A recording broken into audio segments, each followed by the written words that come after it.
you need to establish your plan. The outline for that plan would be start before you start, define success, ask how to win, get examples of what winning looks like, discover who monitors success at the agency or the company or newsroom you're joining. You want to seek and develop internal allies. You want to seek and develop external sources. You want to research the issues that are going on in the marketplace. You want to assemble your resources, and you want to be able to contribute on day one when you walk in the door. So we're going to take these things one by one and walk through them and provide detail and actual how-to steps so that you can work this plan and you can enter your new position when you graduate, and you can absolutely kill it the moment you walk in the door. So what do I mean when I say start before you start? Let's assume in the next 30 days, you finish your job search process and you get several offers. You select one of those offers, and so you are ready to start a week or so after you graduate. You've got a position and you're readying yourself for that position. You do have to wrap up your academics. You got to finish your finals, your projects. You got to celebrate with a graduation and all the stuff that you've earned in your 4 years in school. You also need to make time to prepare yourself for your new position. Don't walk in completely blind, completely unprepared when you walk onto the job the first day, not knowing anything about what's happening or these issues or items, and starting from scratch and learning the basics after you already get there. You want to handle as much of this as you can before you arrive. That way you walk in the door prepared and ready to contribute on day one, and you are viewed with respect, and you are also given a degree of freedom to pursue certain things, and you start strong. You want to start strong. You know, there's the old saying, you want to make a strong first impression. This is a way to do that. So how do you start before you start? It should begin with a 20-minute news call or call with your news director. Email and or book a call with the news director or whoever your supervisor is in whatever organization that you're joining. And you want to ask them some of these items on this list here, and you want to get definitions for those things so that you know what your direct supervisor sees as success. So ask them, you know, you shouldn't be inventing what you think success is in this particular organization. You should just flat out ask them, what is success? For a new team member in my position, how would you define success? Put deadlines and measurements on it. So get as much detail as you can from the person who will be evaluating you, the person who hired you, the news director in this case. What would you expect me to accomplish in my first week, my first month, my first 60 days, my first 90 days? Put deadlines on it. How far would you like to see me progress? What milestones would you like to see me achieve? What is commonplace for people in my position? You know, you want to get some idea of what the history is there, what others in like positions that you're moving into have done to be deemed successful and to find success as they step into that role. So get your supervisor who hired you and who is responsible for evaluating your first 90 days there to tell you what winning looks like and how they view and define success, and then to give you examples of others who have done it before and what they did to achieve success. You also want to find out currently in the newsroom as it stands right now, who is the most successful at these parameters which you've outlined for me. You want names, you want titles. If there's another MMJ that's come in and just totally dominating from day one, you want to know who that is and what they're doing to dominate since they've entered the newsroom.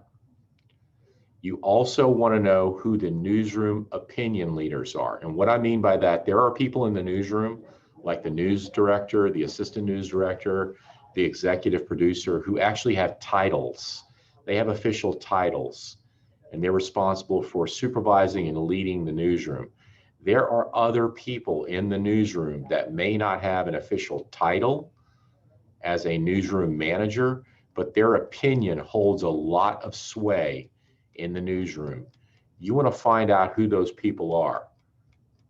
Typically, people that might belong to that group of opinion leaders in the newsroom might be very tenured, very experienced anchors in the newsroom. Someone who's been there for a long time, knows how the newsroom works, knows how the market works, knows the players in the market, has been successful at their job. It might be the marketing director as well, someone not in the news department. It might be someone who's a leader in production. Find out who the opinion leaders are and who the people who have a lot of respect in the newsroom are. Ask the news director to tell you who they are, tell you their names and their titles. Then you want the news director to email you the Excel spreadsheet of the entire phone staff list for the station. Before you get there, you want the names, the emails, and the phone numbers for all of your future teammates. And you want to identify all the contact information on that list, first and foremost, of those rock stars that have just been named as people that are already killing it in your position and comparable positions, the opinion leaders in the newsroom, and the official leaders in the newsroom. You want to be able to contact them outside of this 20-minute call with the news director. So the easiest way to do that is just get the news director to email you the latest staff list of phone numbers. Usually stations will circulate one of those, every couple months they'll update it as new people join, and they'll send an email out to staff and with all the names, titles, departments, a couple phone numbers, and their email address. So you'll be able to contact those people directly. So you've just gone through this audit with your direct supervisor who hired you, and you've asked them to define success and give me examples of what success looks like for someone in my position. Give me some, how do we measure that? How do we put milestones on that? First week, first month, 60 days, 90 days. How would you view it? How would you be excited about me absolutely killing it in those time frames? Give me some examples of some other people who are currently on the team that have been successful doing that and or are really rock stars in their current positions, and who are the opinion leaders in the newsroom and the official leaders as well. And then send me the list for everybody, if you don't mind. That way I can say hello to my teammates before I get there.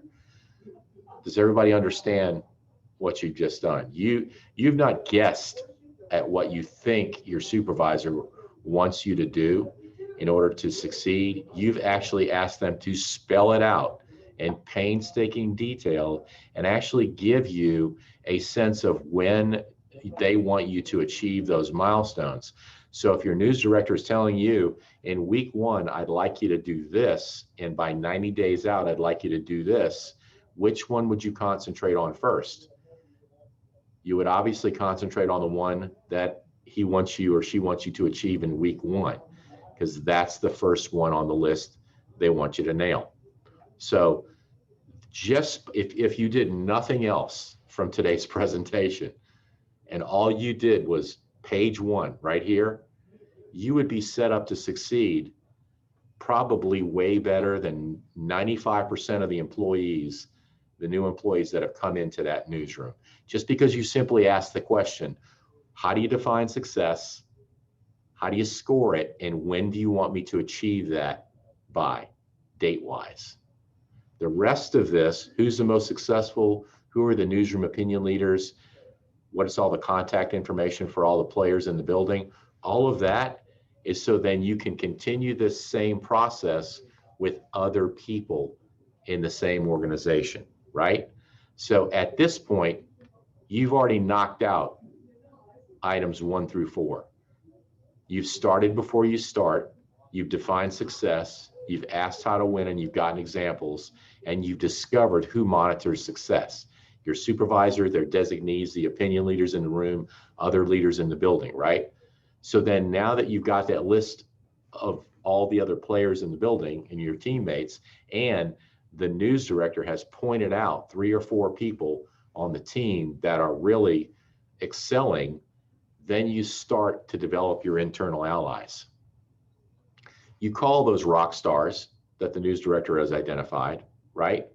You call those opinion leaders, you email them, and you just say, hi, I'm Stephen Smith. I'm going to be joining in 2 weeks. This also assumes the news director has already sent out the email to everybody saying congratulations to Ryan Arbogast and Grace Cockrell as they join our team on June the 1st. So everybody knows you're coming. Now you're starting to reach out on your own to develop relationships with your coworkers and your peers and other colleagues before you actually start. So you want to connect individually with all the news staff members, right? And all this really is don't send a blanket email to everybody. You know, start with the rock stars, the opinion leaders, and supervisors, and connect with them individually. Hi, we talked during my interview process. I'm so excited to be joining the team. I can't wait to get there on June the 1st and start working with you. You know, it could be something as simple as that. But for the small group of, again, official leaders, informal leaders, and rock stars, you want to go beyond just a hello email. You actually want to get them on the phone, and you want to do that 10, 15, 20-minute call with them, just like you did with the news director. So you want to reach out to them individually, and you want to say, hi, I'm excited. I can't wait to join the team. I want to make sure that I'm prepared as best as I can be before I join the team. Would you have time for a 10 or 15-minute chat with me? They're probably all going to say yes, right? So then when you get them on the phone, you do the exact same thing with them that you did with the news director, which is, how do you define success? Give me some examples of that. Who you think's the most successful at doing this stuff in the newsroom? And you also want to ask them,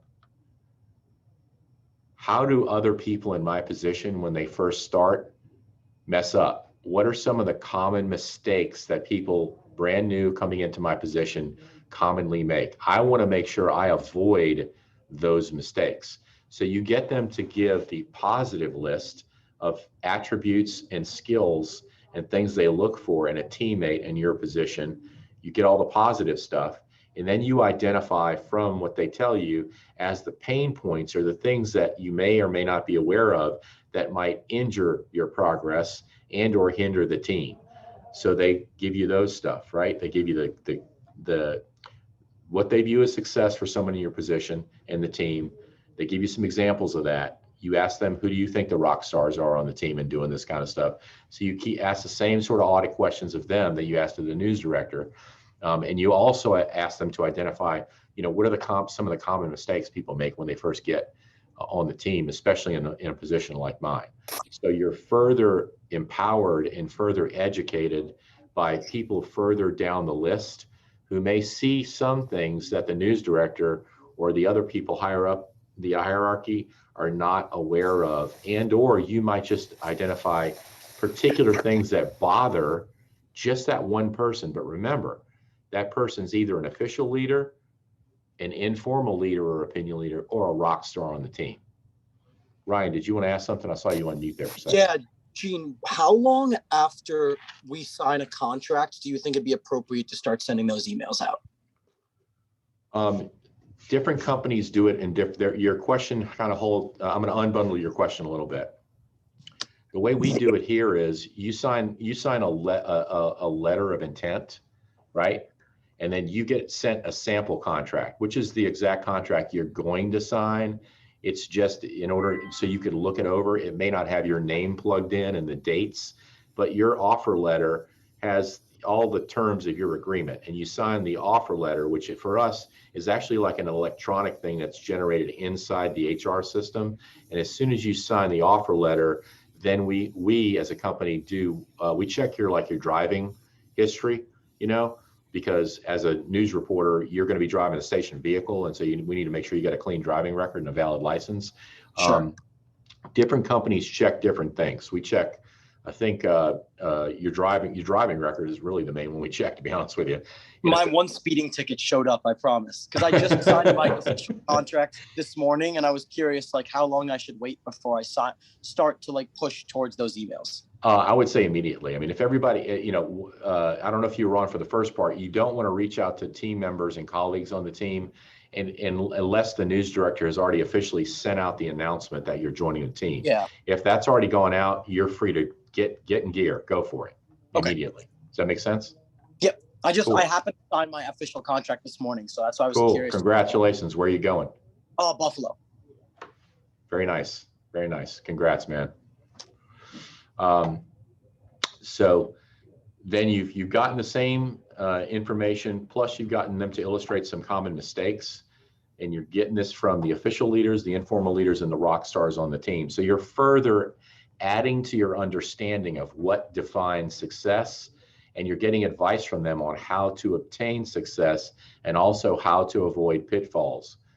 My goodness, if you were to, again, this is a second slide, right? If you were to only do the news director call and these calls, you'd have way more information about how to kill it than probably 95% of the people in the entire industry when they hit the door their first day. So think how far ahead of the curve you are, because you've got the playbook in your hand right now. All the people that are going to shape your destiny in the first year that you're there, who are going to be supervising you, evaluating you, providing opportunity to you, teaching you, they've all just told you before you even hit the door, here's how you kill it.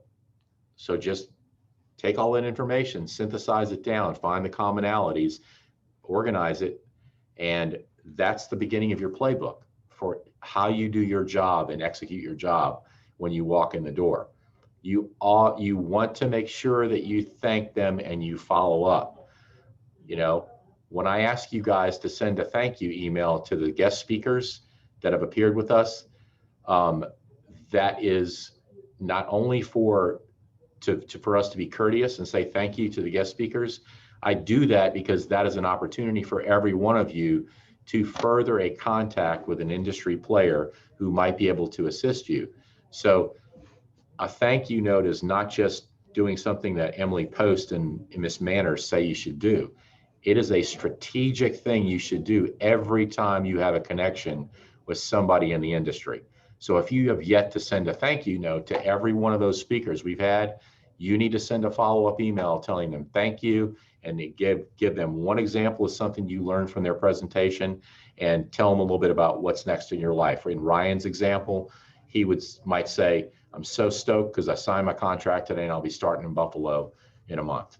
So it's a way to update them on what you're doing. So do that to acknowledge them and thank them, but also to develop that relationship with them, because again, someone you meet today could be your potential boss 5 years from now. So you're beginning to develop your internal allies. Does anybody have any questions about this step? Okay. Then you want to start developing your external sources, because you're going to be out of the newsroom in the world doing your work. And I've provided guest speakers to you guys, and I've preached about it in terms of working a beat. Not all newsrooms work off of a beat system, but my recommendation to you is, if you have no assigned beat, just pick one for yourself, because you can't learn everything about everything before you start at a particular newsroom, right? So narrow your focus to an area of the community or an area which has a lot of activity, and focus on that, so you can become, as much as you can before you walk in the door, knowledgeable about this area, this issue, this geography, these newsmakers, these institutions, and you can make some contacts with them, because what you want to do is prime the pump of your story pipeline before you ever walk in the door. So if you're not assigned a beat, just pick one for yourself and start working it, right? Because the way to own something is just to claim it and start working it. So connect with the sources on your beat, introduce yourself, tell them who you are and that you'll be starting there in X amount of time. Express some knowledge of previous stuff that's occurred in their discipline. For instance, if you're talking to a school superintendent from Phoenix City, Alabama, then just make sure you're able to say something like, well, I've noticed that you've done a lot of great work in serving underprivileged communities in the school system. I know that you led a charge to distribute food and Wi-Fi hotspots for the students that were, forced to stay away from class because of COVID. That's really cool. Things are starting to change now, so I imagine you're making changes in preparation for wrapping up the year, summer school, and fall of 2021. So I'll be there when you're doing all that. This is really interesting stuff to me, and I'd love to be able to connect with you and tell your story as you enter this new phase of the work you're doing with students there in your system. Just show some knowledge of things that have occurred before, what they've done and what's going on in the system, and just tell them who you are when you're starting, and that when you do get to town, you'd like to connect with them. It's simply introducing yourself and proving that you know a little bit about the beat already. Do that in several areas, and do that before you get to town. Call them, email them, connect with them before you hit the door, because what you want to do is you want to throw 6 or 8 lines in the water before you get to town, so that before you walk in the door, a couple of those people will actually develop a little bit of a rapport with you, and they might actually tell you about something that's coming up before, maybe in the first week or the second week that you're there. So you will have already gotten a head start, and you're not behind when you walk in the door. Make sure, again, you thank them and you follow up. Remember, the more connections you have, the tighter the relationship becomes, the more consistent you are, the more dependable you are, the more courteous you are, the more of a real person you are with these sources, that you're not always just asking for something. You're just saying hello, you're checking in with them, seeing how things are going. You remember what Jim Mustian and Chuck Williams said. You don't want to they don't want to see your number pop up on their cell phone and know that the only time you ever connect with them is when you want something from them. You connect with them to foster a relationship, and then occasionally, you say, oh, hey, by the way, aren't y'all doing that X, Y, and Z with that bill you're going to vote on? I'd like to come over and get an interview with you real quick about that. So to begin to develop, pick a beat. If you're not assigned a beat, just pick several things you have interest in, and or you think are maybe underserved by current staff at the station, and start working those sources so that you can come in, and from day one you'll have the story pipeline primed and ideas will start flowing. Does everybody understand that and why we do that before we actually get to town? Okay, I see heads shaking. You want to research issues. We mentioned that previously. What are the big stories going on in town? Especially what are the issues on your beat? What are the big stories going on in the community, the DMA as a whole? Learn the structure and some of the basic stuff like the calendar, like when does city council meet? When does a county commission meet? When does a school board meet? Those basic things. Some of those things that occur regularly on the calendar, you can find out, and you can see the minutes of those meetings online, and you can learn a little bit about the history of what's been going on in those institutions and those organizations, and that might inform your conversation with those sources, and or might prime ideas for you to follow up on. So, and all this stuff is readily available online, and or when you talk to those beat sources, you can ask them, now, when do y'all normally meet? Are you meeting in person now? Are you still meeting virtually? How does that work? How do you handle the, like when reporters come and attend your meetings? Just get some basic stuff there, but also understand, like with regularity, like what's happening. Because if you pick 3 cities or counties and you realize, oh, that's pretty cool, because over the course of a Monday, Tuesday, and a Wednesday, there are 3 of those institutions that meet during the morning or afternoon on Monday, Tuesday, and Wednesday, and there are 3 of them that meet at night. Conceivably, I could attend all 9 of those meetings the first 3 days I'm on the job, just by I'm in training and I'm learning some stuff in the newsroom. I'm getting logged on all my systems, and my IT guys are working with me to get my passwords and usernames. And it's like, okay, well, look, we can do this till 1:45. But at 1:45, we got to stop down, and I got to leave the newsroom for an hour because I'm going to run across the river to Phoenix City, and I'm going to attend the school board meeting. And that way you can go to the school board meeting, and all you got to do is go in there and say, hi, Mr. Superintendent. It's my first day on the job, and you're the first person I came to say hello to. So you just want to make a in-person connection. You may or may not be trying to get a story out of that instance, but you want to find opportunities to meet face to face with the people you've already talked with on the phone, and then all the people that are on their teams and associated with that organization as soon as you can. So by understanding the calendar of regularity that they have with their meetings and their motions and their committee meetings and all that kind of stuff, you see those opportunities to get in front of those people face to face. Also, by reading the minutes, you're aware of the big stories and the issues that have been going on in the community. You also, by getting this baseline of awareness, just are aware of what's the important stuff happening around town that people are talking about. And also you want to see who's covering what.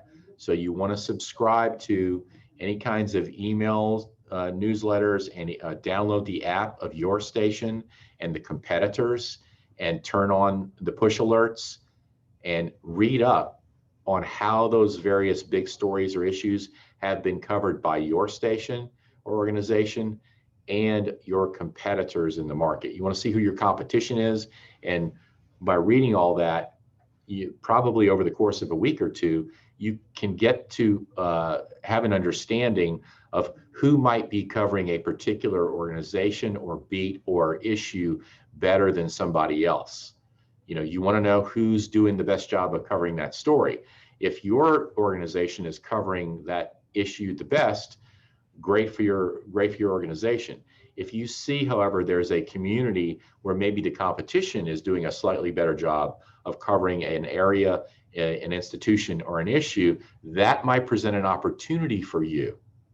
You know, you could go to your news director and say, hey, I've noticed the last 6 times that something big has popped over in Ellaville. We missed it and the other guys have gotten it. What's going on? And I noticed there's really one name. This reporter's name is Janice Johnson. Who is that and what's she doing? You know, and you could maybe go toe to toe with Janice and claim that area of coverage for your station and take the edge away from the competition. That would be something that would be very, very positive and probably viewed very, very favorably by your news managers and the opinion leaders in your newsroom. You also want to have, prepare your list of, first of all, sorry, does anybody have any questions about researching and or monitoring the competition and getting up to speed, which you can do from afar, in part by downloading your own station's apps and subscribing to any kind of information that is pushed via push alert, email, newsletter, or any of that stuff from yourself, other TV stations, the newspapers in the area. You know, you can always unsubscribe later, but I'd say before you get there, turn it all on so you become familiar with the stuff that's breaking and the stuff that's fresh and newest in your area. And that extends also, I also put here, to the state level. You want to be aware of what's going on in the state legislature, or in Georgia, they call it the state assembly. And are they in session? Will they be in session when you arrive at the station? So will there be story ideas coming out of the state legislature where you'll be asked to perhaps say, well, how does that apply to our county down here? They decided that up in Atlanta, but how does that affect people in our viewing area? What are the institutions and or the organizations which are affected by the bill that just got passed at the state legislature in our particular area? So be aware of what's going on at the state level as well. Resources. You want to have a practical DIY kit that you assemble and you keep with you at all times. You keep it in the trunk of your car. It should be a duffel bag or something like that. It should include rain gear. It should include a set of extra clothes, including extra shoes. Fall weather, severe weather kind of stuff should be in that rig. Extra batteries, extra charger cable, all the stuff that if you run out of your house, with nothing except for your phone and you jump in your car, you have stuff that can support you on a breaking news situation for the next 2 days. So you got extra clothes, you got batteries, you got chargers. You need some also, I would recommend keeping some practical kinds of things which might assist you with your gear. You can fix a lot of stuff that's broken with gaffer tape and zip ties. So if your tripod breaks, you might be able to wrap some tape around the leg to secure it, since the seal doesn't work on your leg for some reason, and just lock it in place with tape so that you can continue using your gear in any kind of situation. So keep gaffer tape, zip ties in this little go bag as well. And then secondly, you know, some water and some snacks. You know, keep a 6-pack of water, you know, in the trunk of your car. You know, rotate it out every month or so to make sure it doesn't go bad. And then keep some little, you know, peanut butter crackers or something like that, just in case you're, you know, you've got 3 or 4 of those waters in your go bag, and you've got your crackers, and you go out to a spot news scene, and then for whatever reason, you know, they shut down access roads, and you're out there for like 18 hours straight. You know, you got to change of clothes. You got phone. You got a charger that you can plug into the cigarette lighter in the car to charge your phone. You got some extra batteries. You got, you know, water, and you got snacks. You can make it through, you know, without being completely uncomfortable for that period of time. So have that go bag, and then you get to the station, you take that go bag out of your trunk of your car, and you put it in the news vehicle you're going to be driving that day. The other thing I would recommend, Mark Joyola pointed this out to you, if you don't already have a valid passport, I would recommend you get a valid passport. You know, get a valid passport. The chances of you being sent overseas to cover a story for your station your first week on the job are small, but if you are somebody that knows how to speak more than one language, your chances just grew exponentially.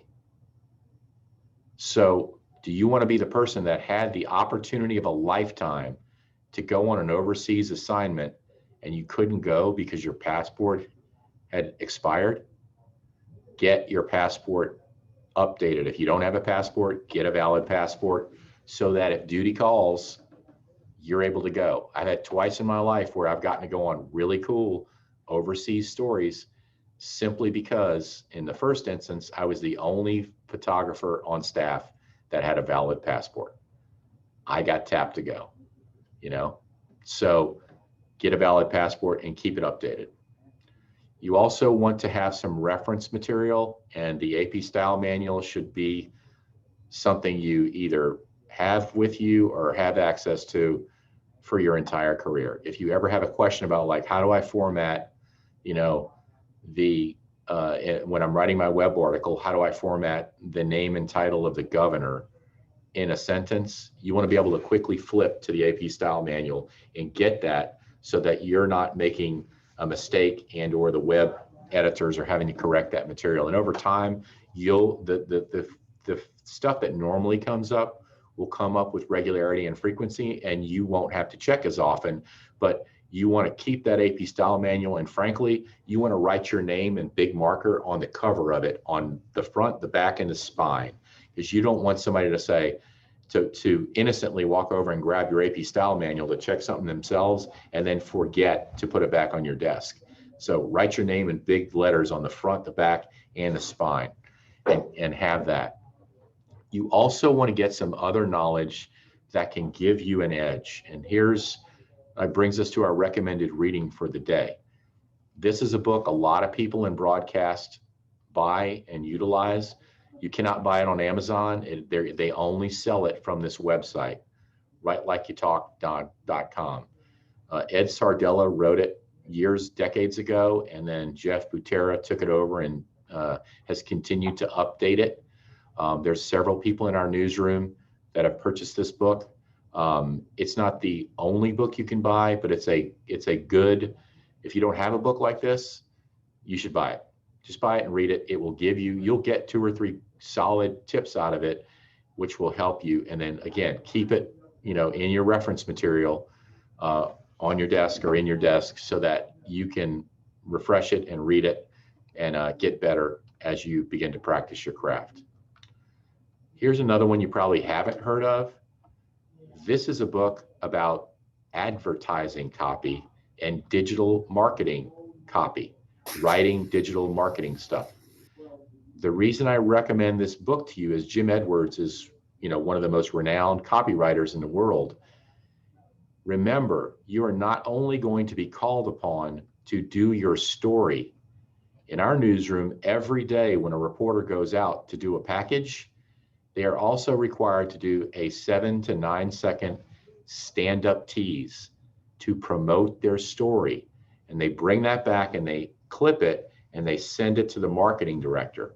So if you have a really good story, but your stand-up tease is not that strong, you're probably not going to get your story, or the chances are your story won't be promoted as heavily. So you want to also, and remember, within your intro, within newscasts as well, remember headlines before the news open, the teases within a newscast, those are less about information.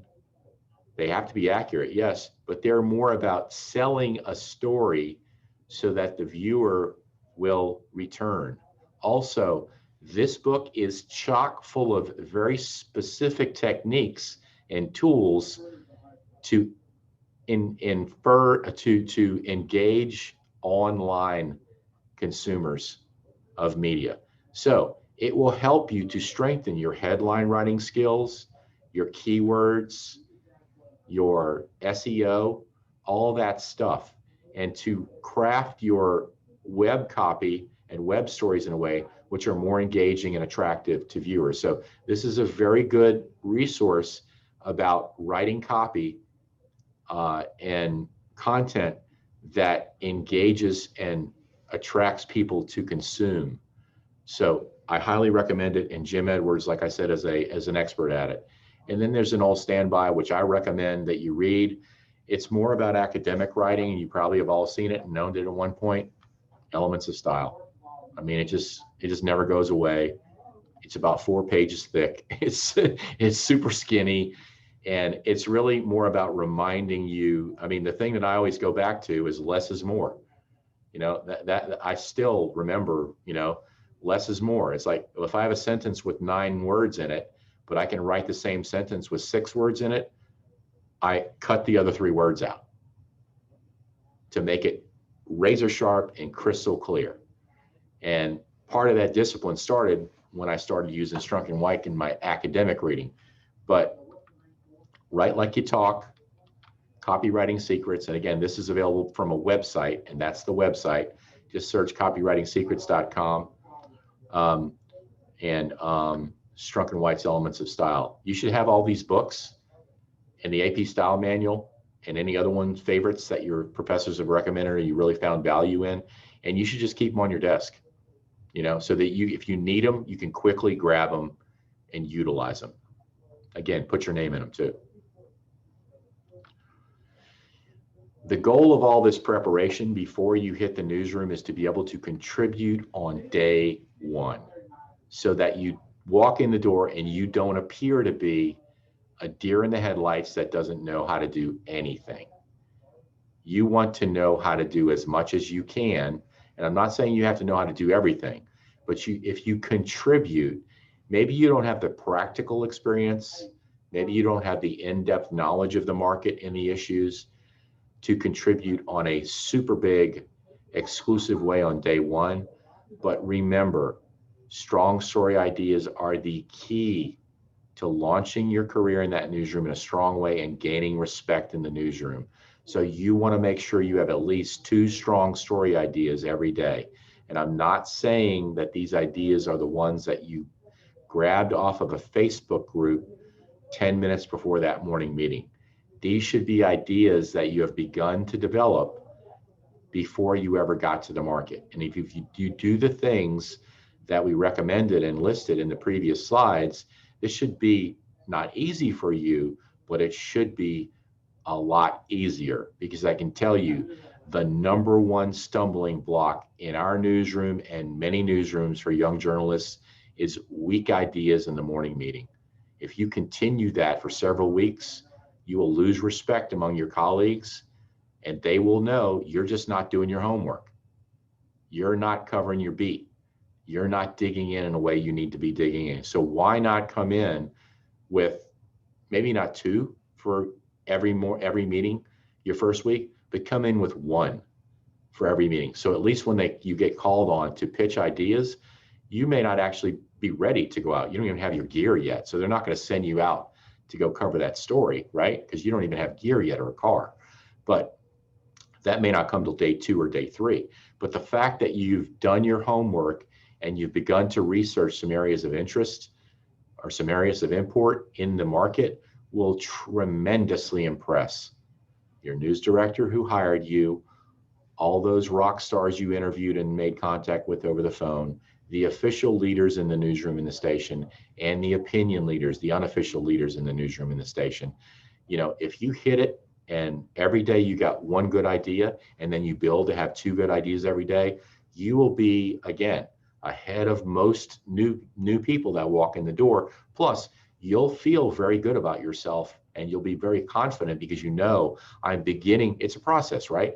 So I'm beginning this process in a very positive, professional way that is setting me up for success in this newsroom. So you want to be able to contribute on day 1. It doesn't mean turning the lead on day 1. If you have to boil down to one thing, it means day 1 in the first editorial meeting, pitch one good idea that you put some homework into. That's really what it means. Does that make sense to everybody? Thumbs up if that makes sense. Okay. Remember, you don't win 9 to 5, especially when you first get into a job. 9 to 5, and what I mean is your normal scheduled workday, you are going to be so overwhelmed with just understanding how things work and beginning to get up to speed that you're not going to have a lot of time, if any, during your normal workday to do the extra things which are required for you to succeed. So you want to, here's a key to remember. Don't live your life at the station and don't live your life on the job. You do have to take time for yourself to recharge your batteries, but I would recommend showing up early every day and leaving on time. Showing up early says you're prepared, you're ready to start the day, you've got an edge on everybody else. Leaving on time says I have a life outside of work and I've done what I needed to do today. So show up early, leave on time, right? You want to practice on your own time. What I mean by that is if you're not as comfortable doing stand-ups, then you ought to spend 15 minutes every day in your bathroom, looking in the mirror, holding a hairbrush, practicing your stand-ups. Practice on your own time when you're not at the station. Continue to practice your craft when you're off the clock. And remember, when you're off, stay on. If you're in the line at the grocery store and you hear somebody talking about something interesting, then be bold. Say, I'm sorry, I don't mean to intrude, but I'm new to town and I just heard you talking about X, Y, and Z. Would you mind explaining that to me? What is that? It may be something that everybody in town knows about, or it may be a really good story that nobody in your newsroom knows about yet. So when you're off, stay on, keep your ears open, be aware. The other thing is get out and about. The lure is to go to work, finish your work, come home and gel out at your apartment, right? I encourage you not to do that. I encourage you to look at the station website, like all the happenings that are happening on Saturday and Sunday, on the weekend, the little craft fairs and festivals and all those other little cool things happening in a community that's like 30 minutes outside of the main town. You know, that's still in your DMA and your station covers that stuff out there. I would encourage you on your off days, look for those little things like that and just go to those things, walk around. If you don't do anything else by doing that, you've taught yourself how to drive there so that if something 2 months from now blows up in that little town, you're not wasting time figuring out how to drive to that town. You've already driven to that town. You know where it is. You know where the city hall is. You know where the town square is, where the craft fair was. You know where the police station is. So get out and about and just have fun. Do it in a way where you can get a twofer, where you can go have fun by doing a cool little activity, you know, maybe going to a little cool craft fair where they're playing some music and, you know, have some lunch, you know, in you're exploring this DMA and you're getting to know where things are, how to get there. You're maybe meeting some people. By this time, maybe you have your business cards. So you see the sheriff there, you see the mayor, you just walk over and say, hi, I'm not here on the job, but I just came to see your cool little fair, and I'd love to, get in touch with you or stay in touch with you. And you tell me about stuff that's happening in your community. If you're there, even if you're not on the clock, shoot a VO of the little craft fair, edit it, and just email it to the weekend producer and say, hey, this might make a cool little kicker, or might make some cool weather video or after weather story. I'm here anyway. I thought I'd just shoot you 45 seconds of video and send it in. It's a pretty cool little, and just email them, 3 or 4 sentences about whatever that little activity is. That'll buy you points with all those people on the weekend, which also work during the week with you, right? And it educates you about the community. It gets you out and about. It helps you to learn the layout of your area, right? The more you do this, and the more you become familiar, you will be able to more confidently take control of your time and your schedule. This might be a particular thing to our station, but we do operate off of beats and general assignment, but everybody is assigned geographic beats and some subject matter beats. So typically, I put out a schedule, and someone is scheduled, so that we cover every time period and the various things that occur at various times during the week and on the weekend, right? But if you continue your beat work, developing sources, filling your story pipeline, which are the keys to dominating in a position like this, if you do that and it bears fruit for you, then you have the authority to go to a news manager and say, hey, you got me scheduled to work next Thursday morning. I actually have an awesome story, which is at 7 o'clock Thursday night. I prefer to work Thursday night because I really want to break this story. And so it'll be a lead for 11 o'clock that night. The best story wins in our newsroom, and it probably does that in most newsrooms too. So the more you work this system we've talked about, the more you develop these sources, the more that you're on when you're off, the more that you get out and about, the more that you connect with people and develop relationships and turn those relationships into sources and have an understanding of the beats and the issues and the institutions and the people in your community, the better the story ideas are in your pipeline, the more confident you get, and the more that you can control your own destiny. You're not waiting for somebody to give you something, an assignment, or give you permission. Instead, you're deciding, this is a really cool story. I'm going to break it. I'm controlling my destiny. That's why you do that. Any questions about anything that we've chatted about today? Anything unclear? The main thing is, right after you get, you've already done some of this research if you're applying for a position and you know a little bit about the organization and the town and the DMA. Once you secure the offer and you've accepted it and you know you're going there in several weeks or a month, then you want to continue that process and begin working on getting up to speed on what's important in that town, what's important to your colleagues in the newsroom, and how they define success, so that you have a roadmap and you can begin working that roadmap before you ever get to town, so that the minute you walk in the door, you've already got some confidence, you've already got some swagger, you already know some things, and you're not walking in there timid and frightened, because you already know some things and you've already put some work in. And again, you're not expected to hit a home run on day one, but you'll feel better about yourself and you'll feel more confident if you walk into the room and you've already got the pipelines prepped and some things prepared.